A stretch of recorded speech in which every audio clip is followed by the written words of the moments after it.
So without further ado, I'm not going to take much more time.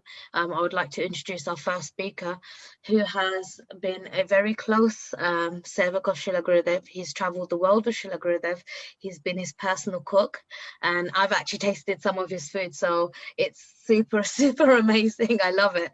His pakoras are like paka, and his kirtans are paka, and his siddhanta is paka, and he's a wonderful god brother of ours, and every time he speaks or he shows, and actually there's another thing, some of the videos and some of the photos that you've seen of Srila Gurudev are not just of Subal Saka Prabhu, who used to take these pictures, but actually Madhuvrata Prabhu has played a key part in getting these pictures of our Srila Gurudev. So some of the famous pictures that you see are also from Sriman Madhuvrata Prabhu as well. So I'm very, very grateful for that.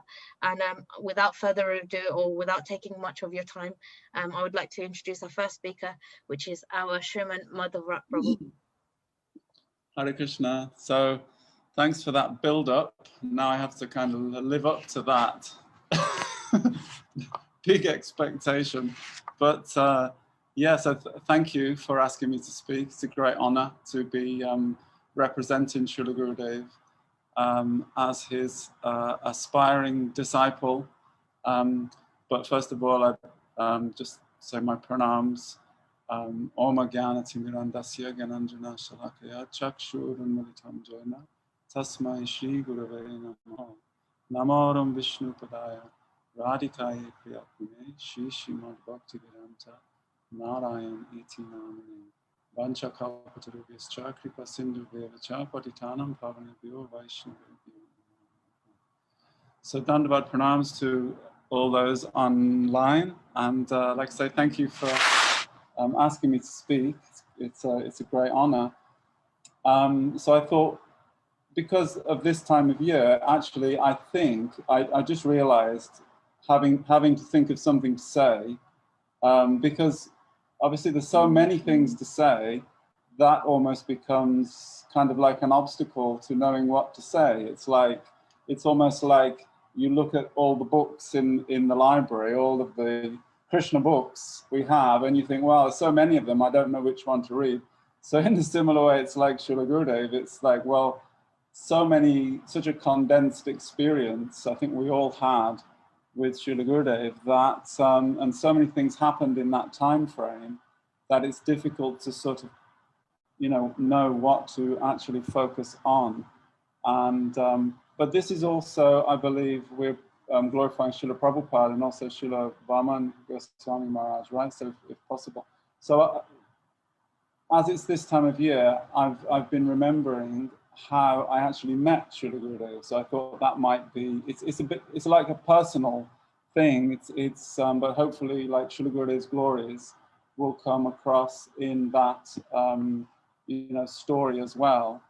And like I said, 20 years, I think it's 20 years ago, pretty much to the day, that I actually met Srila Gurudev in Mathura. I'm pretty sure, I mean, probably Vedically it is, because it was the, in Kartik Parikrama, there used to be the week before Kartik Parikrama, then we would do Mathura Parikrama. Do you remember? So it was like just before Mathura Parikrama started. And that's when I'm going to keep saying but it's actually we, because I met simultaneously with Kamala Didi. We both met Srila Gurudev together. But I'm going to stick with because I don't want to say anything that will, is different from what Kamala remembers. So anyway, without further ado, because I know the clock's ticking. So the first point I wanted to make is that I think, and I've thought recently about this, that Srila Gurudev came to me through the books of Srila Prabhupada. Obviously, Srila Prabhupada also came to me through his books, but Srila Prabhupada's books, they led me directly to Srila Gurudev. So this is in itself, I believe, is a glorification of Srila Prabhupada, because I didn't start reading Prabhupada's books until maybe 1998 or 99. So this is like maybe 30 years after Srila Prabhupada wrote and distributed so many books around the world. And somehow by divine arrangement, by Prabhupada and Gurudev's arrangement, those books came to me. So I really believe actually that in the scheme of things, Gurudev came to me through the teachings of Srila Prabhupada in these books, like almost like in an unmanifest form. So I find this really interesting how, like, even prior to meeting Srila Gurudev, somehow he was able to come into my life in a sort of unmanifest way. You understand? Like a kind of in a very subtle way. And in this way, like Gurudev said many times, that we don't find Guru ourselves. Guru finds us. So we are here within this samsara, Brahmite kon Bhagavanajiv, Guru Krishna Prashade Pai, Bhakti Lata Bij. That we are wandering within this samsara, many planetary systems, and by great fortune, by Krishna and Guru's mercy, then we receive this Bhakti Lata Bij, this seed of bhakti. So in this way, then Guru, he comes into this, like directly to you and attracts you to him.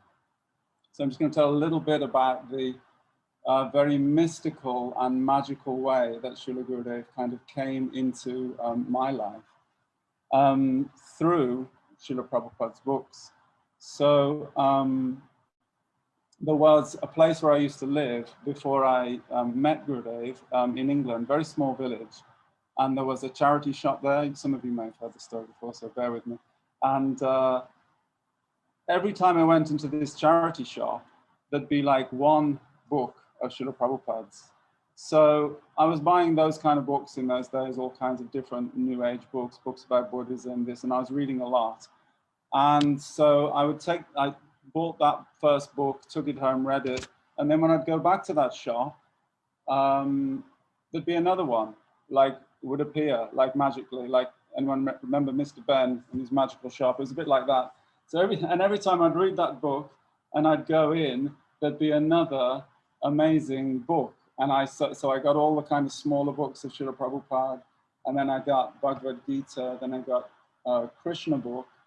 And I actually took one of these books with me to India because I went on a kind of backpacking sort of journey of self-discovery, and I think it was 99. And I took one of these books with me.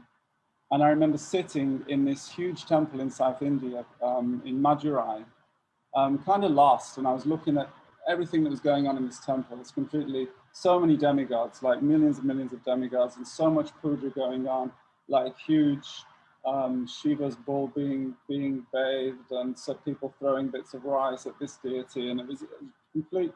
And I remember sitting down in that temple and just taking out this book from my bag, and it was Prabhupada's Path of Perfection, and reading that book and thinking, yes, this is actually my path, and I need to become one-pointed to Krishna, because in so many places Srila Prabhupada explains that if we just give our devotion to Krishna, like the root of the tree, then automatically all the demigods, everyone else is automatically served. So I remember thinking at that point, I have to become like one-pointed in this path.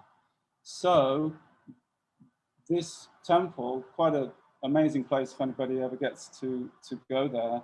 I think this maybe was the beginning of how Srila Prabhupada and Srila Gurudev sort of touched my heart.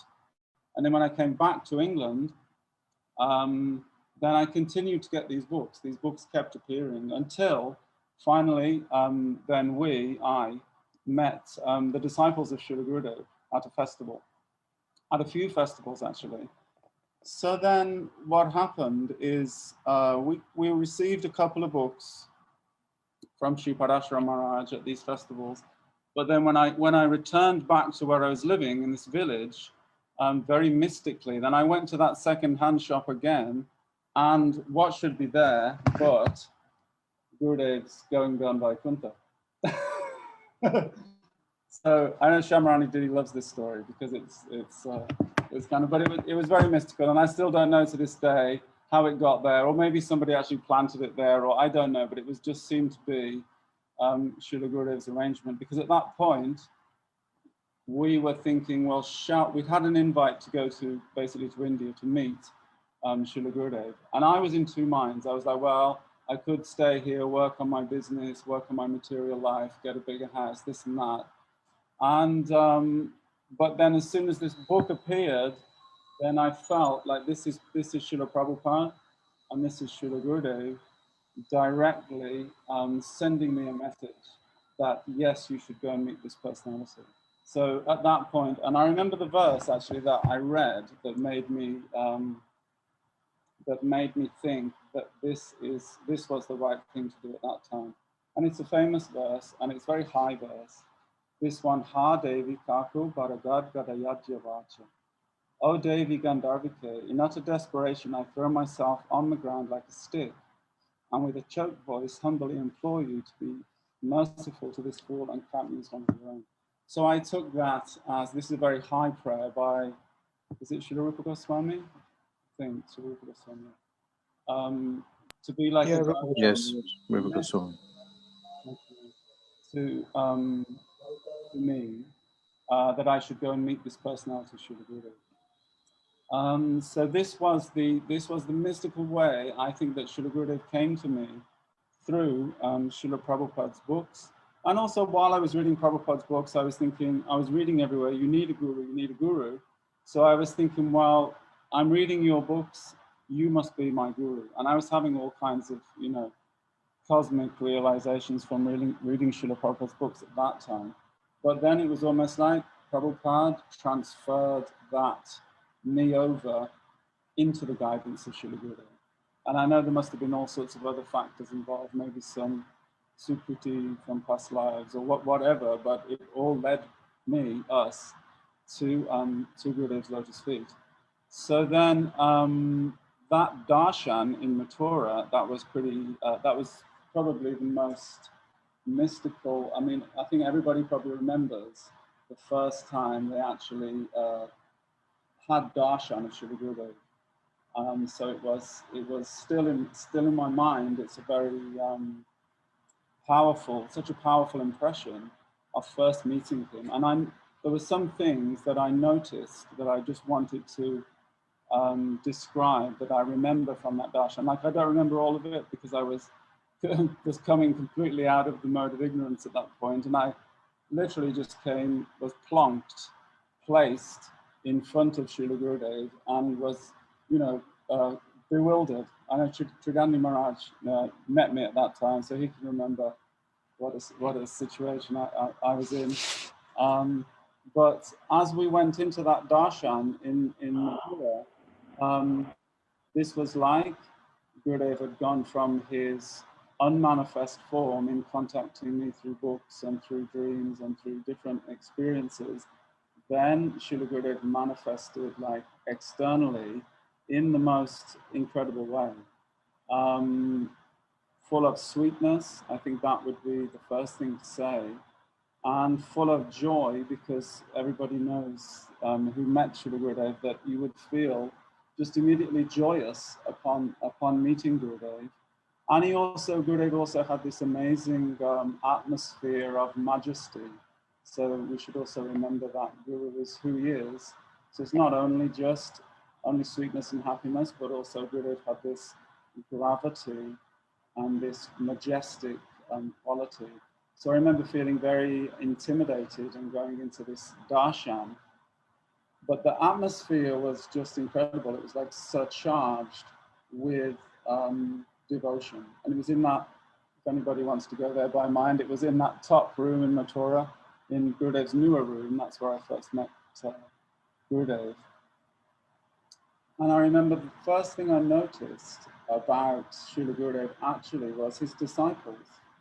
Because I remember looking at the eyes of his disciples, and they were all focused on looking at Srila Gurudev. And I remember looking at these eyes and thinking, oh my God, I've never seen, I think, anyone look at anybody else with that kind of love, And it was a lot of Indian disciples, but Mathurawalas, but also Gurudev's Western disciples. And there was just this this verse from Brahma Samhita, this Premanjana, this eyes smeared with the salve of love. And I think I'd already read that verse at the time, and that just came into my mind. Wow, this devotion that these people have for this person is just, I've never seen anything like it, so it really struck me.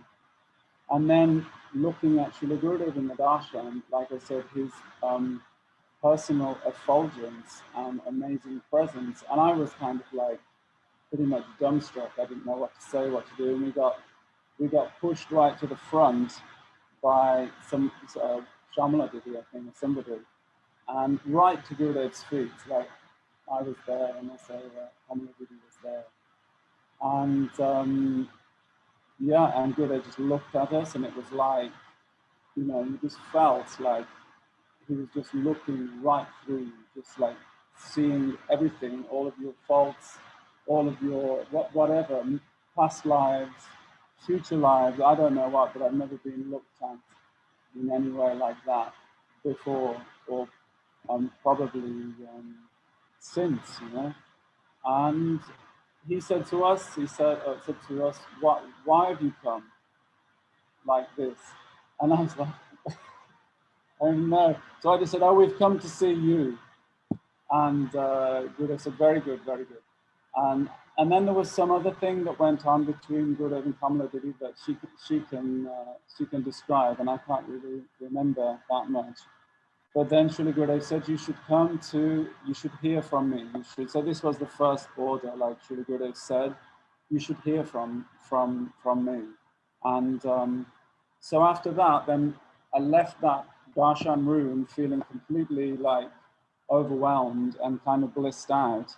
And then the most amazing thing was that the sky, because I don't know if if you stand on the front of that temple in Mathura, then the sun, you get the sun going down like right in front of the temple. So I remember standing by, where Nrsingadev is, on the top of that temple, and the sun going down, and the whole sky just went like saffron. It was quite amazing. I'm feeling a bit emotional just talking about it, but yeah, incredible experience. So then, anyway, I remember going downstairs, sitting and in Gurudev's class, and the thing that I remember from that most prominently was Gurudev said, because Gurudev just started speaking Krishna Lila straight away. It was like, good job I'd read the Krishna book, because I was, or half read the Krishna book, because I was kind of, I knew what he was saying. And I just remember Gurudev saying the word Krishna. You know how Gurudev used to say, or he would say the word Krishna. I don't know whether, and I remember thinking, I'd read that word so many times, and I'd heard that word many times from others, but I'd never heard it spoken in that way. So I guess that was like Srila Gurudev giving that pure Naam, he immediately, to everyone, it wasn't focused on me or anything, but it was just that the way that he said Krishna was just astonishing. And I remember at that point, I thought, right, he is the real deal. And I looked around and I thought, I don't know what's going on with everybody else here. All these other people, I don't know what, but he, and I just remember focusing on him and thinking he is the real deal. So the other thing from that time was somebody then after that darshan, I think it was Premalata Didi from Australia, she said, now you have been seen by a member of the spiritual world, maybe for the first time. So that also kind of blew my mind, and I thought, yes, that is, since then, I think, I didn't know what to think of it at the time, but then now I think, yes, that was probably a correct statement that I had, and this is the true meaning of darshan, right? Not that you go to see Guru, or you go to see Thakurji, is that they actually see you. So it was like so Gurudev, as an eternal associate of Sri Krishna, he saw me for the first time. And then from that point on, then Gurudev immediately cemented that relationship between us. And then from there, hearing, chanting the limbs of bhakti, seva, all of the amazing experiences during Kartik, all of the amazing service experiences on tour, living in temple, and right up until this day, they began. So that was kind of like the the seed of the beginning of my experience anyway. I know I'm talking about myself a lot, but hopefully I'm managing to glorify Srila Gurudeva as well. So anyway, I know I'm on 20 minutes already. So I think the point is that I want to make from this is that if Guru can enter our life before we've even met him, before we've even heard of him or know him in this mystical way that he did with me, then what to speak of after we have a relationship with Srila Gurudeva and we have done so much, had so much experiences with him and done so much service, then it seems now that he is unmanifest. But we have that relationship. So I think my point is that as disciples, that we should be looking for his presence all of the time, every day, within everything we do. So even if we're at work and we're having to do something seemingly mundane, or just going to buy boga or walking or whatever it is, we should be constantly conscious of how is Gurudev with me in this moment. And it may even be a joke. Sometimes it may sound wrong, but sometimes I have a joke in my head with Gurudev, and he's kind of laughing at me. And so I think we shouldn't think that Gurudev is not there with us, or that we even have to be in a temple to experience Guru, or that we have to have like a big murti or anything. Actually, Guru is in the heart. These temples and murtis and everything, they are for really like new people. But those who already have a relationship with Sri Guru, then we should be looking for Guru in our everyday life, in our consciousness and our mind, and mostly in our heart, of where is Guru and how is he guiding me today. So I wanted also to tell a really nice story about Srila Vaman Maharaj, but I think I've run out of time. And I just want to say, like, thank you to everybody for listening to my story. And I think we're going to get some really nice Guru Tattva from Sri Dandi Maharaj, I've heard. So one personal story to begin with is okay, I think. So thank you very much. Hare Krishna.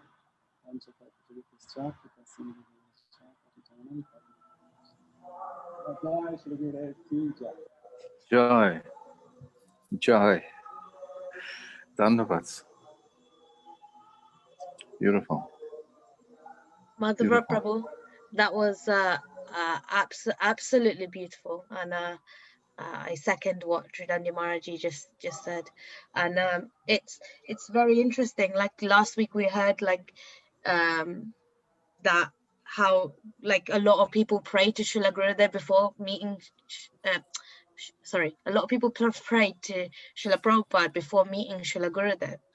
And it's pretty much the same thing here, where Srila Prabhupada and Srila Gurudev is like non-different from each other, and it's like a continuous flow, and it's like going from one to the other. There's no variance between them, and it's like it's like we see when with Srila Prabhupada disciples in particular, like their foundation, what Srila Prabhupada gave, Gurudev added onto that. Yeah. And built something, and it's the same with Srila Prabhupada's books now. They give us the foundation to be able to actually hold on to the gravity of what Srila Gurudev added on top of that. Not that it was any different, but Gurudev manifested that thing on top of it. So that was really, really beautiful. And then the other thing is, you were saying about how in the books, and you found that you are drawn to them, and Krishna says that or in Shastra it says that the words are non-different to Krishna himself. So it's the same with Srila Gurudev's books. They're non-different from Srila Gurudev, and this preaching that we would do, that Gurudev emphasized, this publication work was for that, because he is there, he's present there, Srila Prabhupada's present there. So just wanted to kind of thank you for reminding me of that, and that if I ever need, when I always need, but I should always just be able to look at his books and remember that he spoke these words. Yes. So thank you so much. Thank you so much. Hare Krishna.